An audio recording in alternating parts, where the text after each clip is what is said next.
जोबोद गोग्गाथाव दिनैनि बे गोथार उदांस्रि भारतनि उदांस्रि सान आजादी का अमृत महोत्सव बेजों लोब्बा लाखिनानै दिनै भारत हादरनि 76थि उदांस्रि सानखौ बर' कछारी ओनसोल गावारि खुंथाय सानजायारि नोगोर सिमानसापुरियाव जोङो फालिदों बर' कछारी ओनसोल गावारि खुंथायनि जानानै दा बावहाय जोङो माखासे हाबाफारि लानानै फुंनिफ्राय जोङो हाबाफारिखौ मावगासिनो दङ गुबैयै फिरफिला बिरहोजेननायनि उननिफ्राय बिबुंथि लाखिनायनि उननिफ्राय आलासिफोर बरायनायनि जि मोनसे हाबाफारिबो जागासिनो दङ आरो जोङो दिनैनि बे भारत उदांस्रि सान फालिनायजों लोगोसे बर' हारिनि बिटिसिनि बायजोआव थानाय बर' कछारी ओनसोल गावारि खुंथायनि सिङाव थानाय जोंनि 22 जिल्लानि सिङाव थानाय माखासे रोंखा राखा समाजनि सिबियारि बर' हारिनो बिहोमा होनाय माखासे गेदेमा सुबुंफोरखौ जोङो मान बावनो नाजादों मान बावनाय जागासिनो दङ बे हाबाफारिखौ लादों आरो जोङो बर' कछारी ओनसोल गावारि खुंथाया थांनाय 2021 आरो 22 मायथाइनि रां बावजानि गेजेरजों जि रांखौ जों सरकारनिफ्राय मोन्दों बे रांनि गेजेरजों माखासे खामानि मावनाय बेफोरनि सायाव जों फोरमायदों आरो जोङो माखासे गोबां खामानिखौ जों मावफुंनो हाबाय आरो माखासे खामानिया जोबनायनि लामायाव फैबाय आरो जोङो सोलोंथाइनि बिथिंखौ नोजोर होनानै आबादनि बिथिंखौ नोजोर होनानै जोंनि दानाय लुनायखौ नोजोर होनानै जोंनि हारिमुनि बिथिंखौ नोजोर होनानै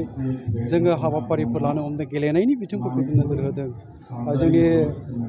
सास्टेनेबल लाइभलिहुडखौ नोजोर होनानै अमा फिसिनायनि थाखाय दाउ फिसिनायनि थाखाय ना फिसिनायनि थाखायबो जों माबा मोनसे रोंगौथिफोर होनो हायो नामा स्किल डेभेलपमेन्ट ट्रेनिं बेफोरनि सायाव रायलायनायफोर सोलिबाय थादों दिनै बेखौ दा एसे उनावहाय जोङो हयथ'बा जोङो रायलायहैबावगोन रायजो राजानि गेजेरावहाय दा बेफोर हाबाफारिफोरखौ जोङो मावनो नाजागासिनो दङ आरो गोजोनथाव बाथ्राया बेनो भारतनि दिनैनि बे उदांस्रि सानाव बिनि सिगांनि जारिमिनखौ जोङो रायखांनांगौ जायोबा भारतखौ उदांस्रि खालामनायनि सिगां जाय जोहोलावजोफ्रा जिउ बावलांनांदों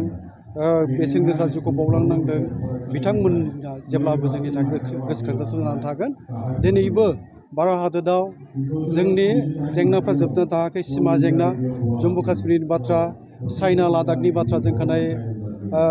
बेफोर माने गासैबो जेंनाफ्रा दासिमबो भारत हादरखौ जिंगासिहोयो बेनि थाखायनो सम सम जुजिनायनि गेजेरावहाय गोबां मुंख्लं जालांनाय बे सैथो बाथ्रा दा ओंखायनो बिथांमोनहा दिनै जोंनि रैखाथिनि थाखाय हारिनि हादोरनि रैखाथिनि थाखाय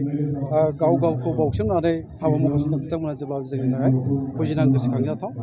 दा बाथ्राया बेल' जोङो जोंनि बे बर' कछारी ओनसोल गावारि खुंथायनि गेजेरजों जों दिनैहाय भारतनि प्राइम मिनिस्टार नरेन्द्र मदि बिथांखौ जों साबायखर होनो लुबैयो आसामनि मानगोनां गिबि मन्थ्रि डक्टर हिमन्त बिश्व शर्माखौ जों साबायखर होनानै बिथांमोननि मेंनो रोङै मावनाय माखासे गोदान भिजन लानानै इयुन भिजनखौ लानानै खामानि मावनाया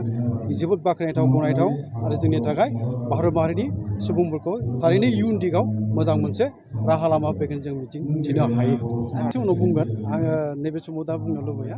जायखिया जों मोनथिलायनानै थानांगौ।